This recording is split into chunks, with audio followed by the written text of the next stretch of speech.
an architecture media podcast supported by the Australian Institute of Architects, produced on Boonwurrung country.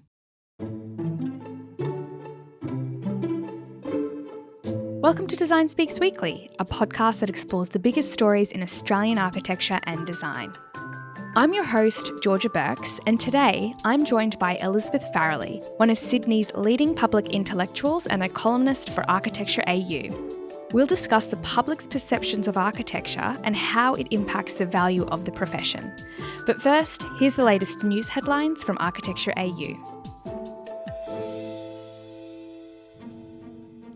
In the news this week, Melbourne's long-awaited Metro Tunnel project has opened, delivering 5 new stations including Arden, Parkville, State Library, Town Hall and Anzac. Designed by Hassell, Weston Williamson and Partners and Rogers Stirk Harbour and Partners, the Victorian government has called it the biggest transformation of the state's railway network in 40 years. And in South Australia, plans for a $900 million 4-tower development in Adelaide's East End have been unveiled. Designed by Bates Smart, the mixed-use project would be among the largest of its kind in Adelaide, featuring a 200-room hotel and 700 apartments. And lastly, the Design Institute of Australia has appointed Simone Leamon, former curator of contemporary design and architecture at the National Gallery of Victoria, as its new Chief Executive Officer, replacing Joanne Kellick. Those are the headlines for this week. For the full stories and more news, visit architectureau.com. I'm Adair Winder. It's Tuesday, December 2.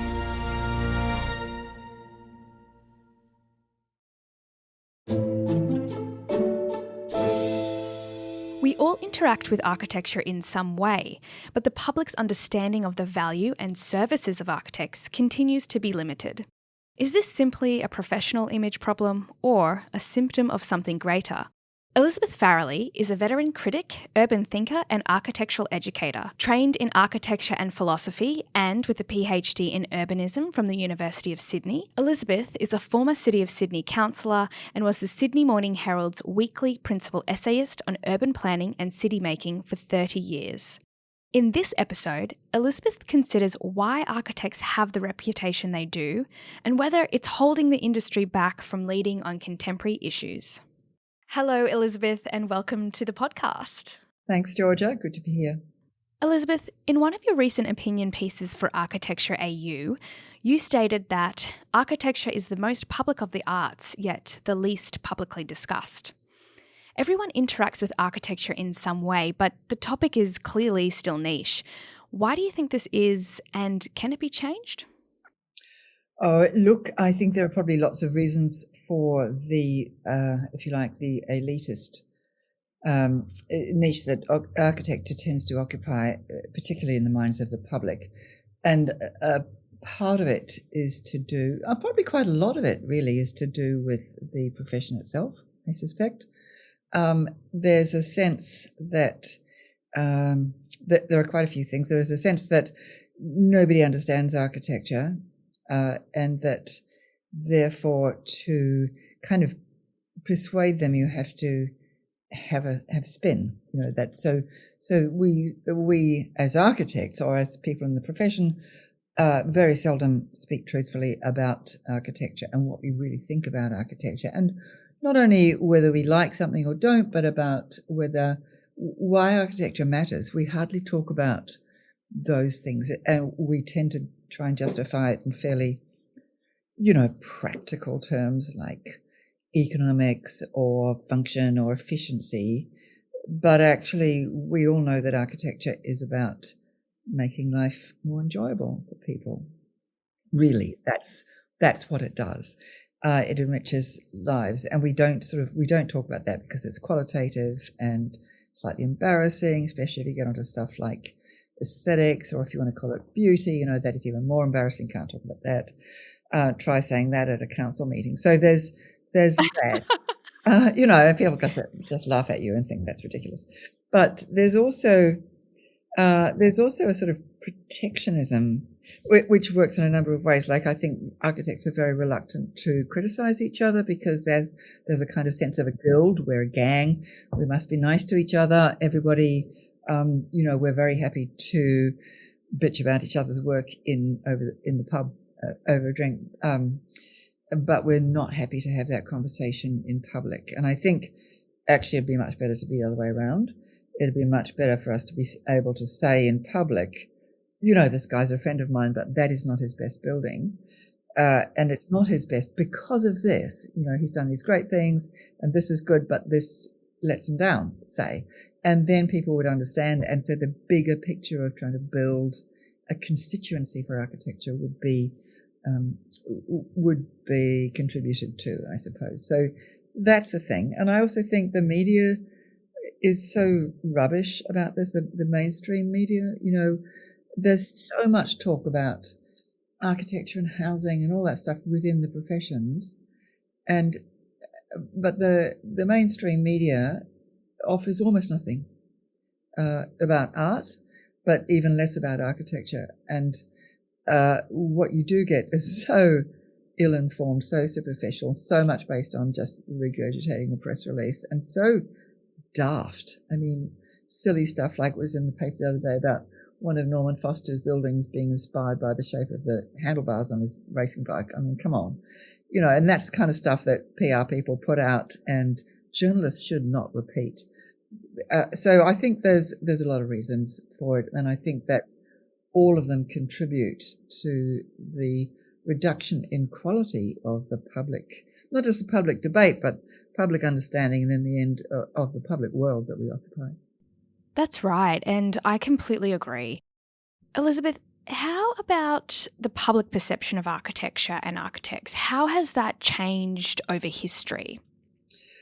Well, a lot, I suppose, although maybe not as much as people might think. I mean, we have in our, those of us educated who've been through architecture school still have that kind of background sense of the gentleman architect, the kind of somewhere between sort of Michelangelo and the sort of 19th century Beaux-Arts kind of classicist, and that someone who does beautiful watercolor drawings and makes a beautiful place for very wealthy clients and so on, and sometimes gets to work on public buildings and public spaces. And so it's a creation of not just of beauty, but of a sense of order and sort of civic pride and those kinds of things. We tend to think of that now as being very old-fashioned, and of course the economic situations have changed, and architects seldom get a contract that allows them to behave in that way and to do the old-fashioned thing of doing the sketch drawing and then doing the working drawings and having that all costed and then starting to build and being in charge of the whole thing and making sure it all works. So that is a kind of privilege of the past, I suppose. But, I still think that in the end, architects have this capacity to offer a deep enrichment of life. And there's a tendency to trivialize the aesthetic as being a kind of superficial nice to have. But I think actually it's much more important than that, because it gives people a sense of purpose and meaning and shared connection with each other, but also with place and with history through time. At its best, it can really enrich people's lives in a way that doesn't necessarily make them better people, but encourages us to be our better selves. And would you say also pride comes into that, community pride? Yeah. I will. Well, I'm a bit resistant to the word community. It's one of those words.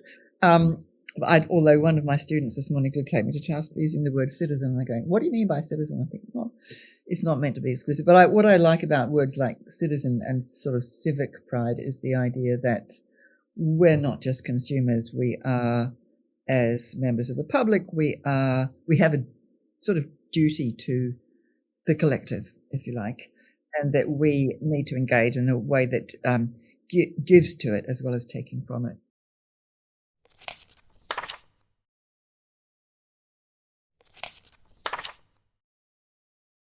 Elizabeth, another question I have for you, speaking about, giving back as well, giving to the civic pride. An architect's critical thinking and problem-solving skills can have impact beyond the built form itself. What do you think is holding architects back from being leaders in solutions to contemporary issues such as the housing crisis? Yeah. Interesting question. Look, the housing crisis in particular, I don't really think is an architectural problem. I know architects hear the word housing and think, oh, that's us. That we'll have that problem. But I actually think the housing problem, the housing affordability crisis, which I imagine is what you mean, is much more to do with 35 years of neoliberalism and all of the structural inequalities that have become normalized over that time, which generate this ludicrous a situation where, X% of the population owns a house and the rest of them probably never will.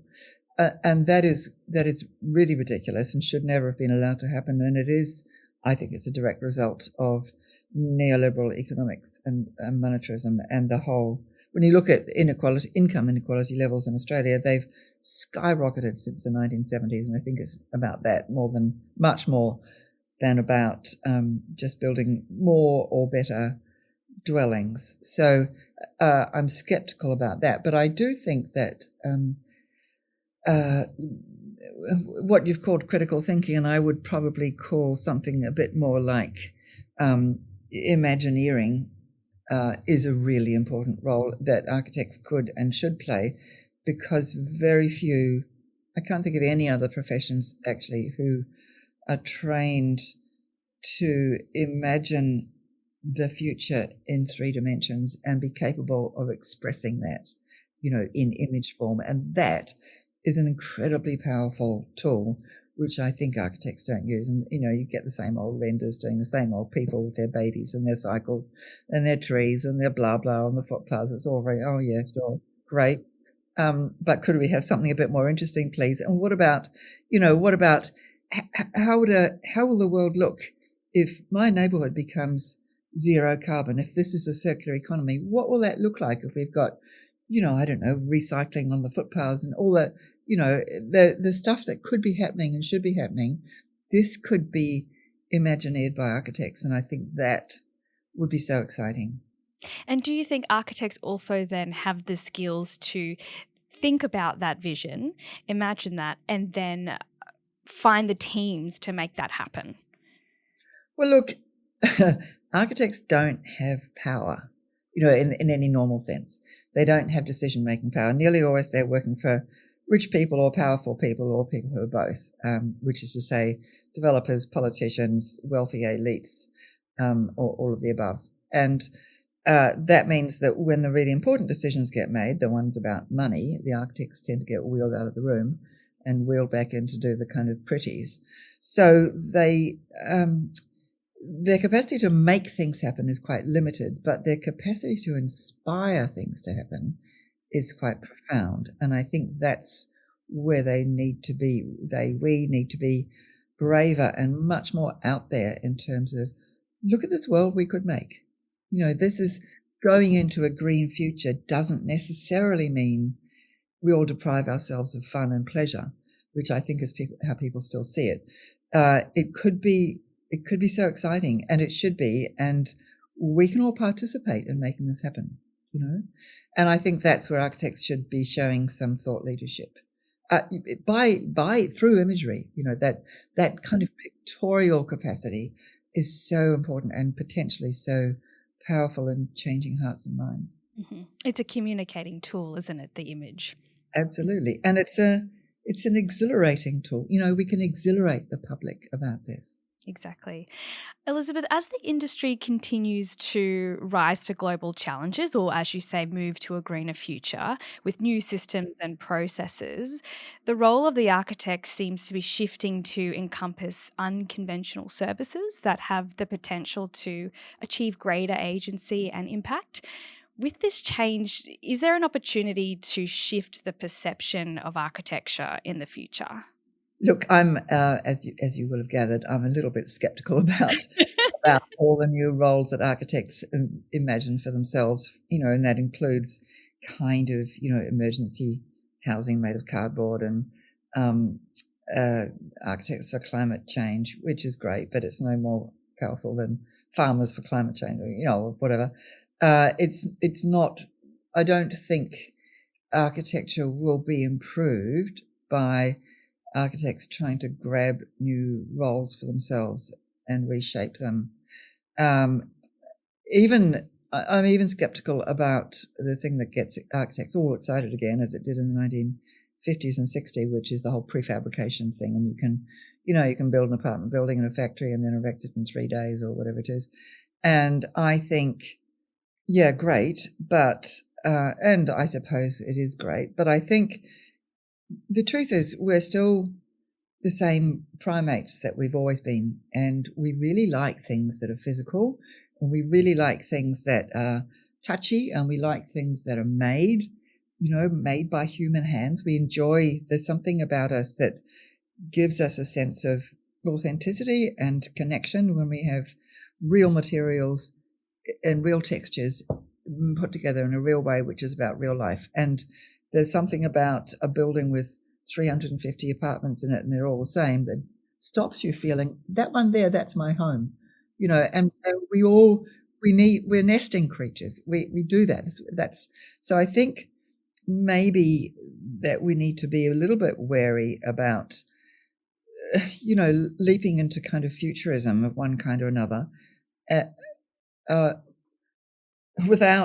I think this architects have always done this. I look at Corbusier and I think, Corbusier was obviously a genius, but what a nutcase, actually, because, he all these kind of ridiculous town plans that would have been great if human beings weren't actually human beings. If they were some kind of robot, great, but actually let's have a bit of self-knowledge and look at who we really are and what kinds of creatures we really are and what we really like. And what we like is real stuff made in a real way. And we still respond to, the way the light comes in and the patterns it makes on the wall and the textures of the, quarry tiles that we walk on with bare feet and they're warmed by the sun. Those sorts of things are still the sources of pleasure and a sense of home and belonging. So I think we have to work from a deep understanding or deep sort of self-knowledge, and that probably hasn't changed and isn't going to change all that much. And I think that's important because if we are going to be able to change to a greener future, you can't force it. You have to woo the human race. They need to be seduced into wanting this. You can't machine gun it into action, So I think that it's a really important thing for us as architects to think, this is the creature we're dealing with. This is the weird psychology of the human race. Let's have a look at that, because aren't they messed up? And how do we make them feel better about themselves, and how do we dignify them and encourage them to, join with community and be part of the big network and make the world better. Mm-hmm.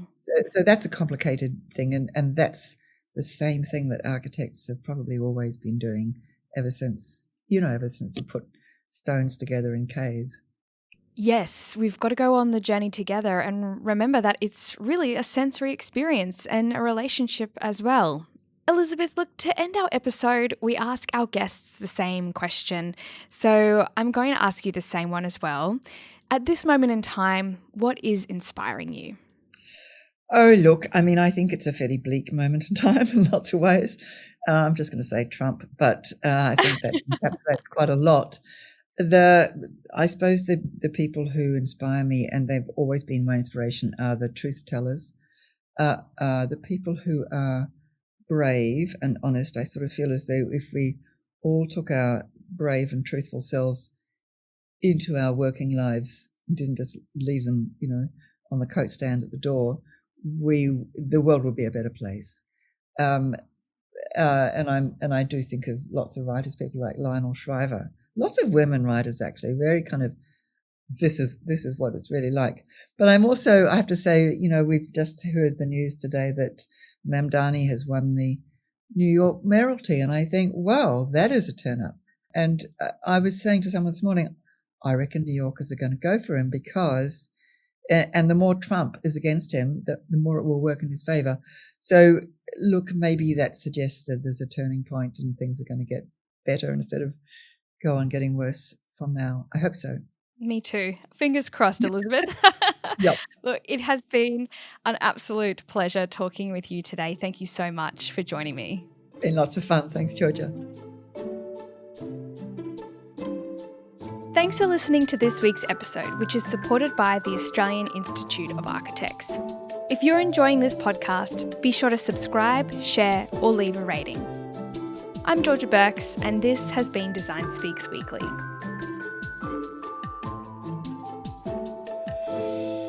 Design Speaks Weekly is produced on Boonwurrung country. We acknowledge the traditional custodians of country throughout Australia and recognise their continuing connection to land, waters and culture.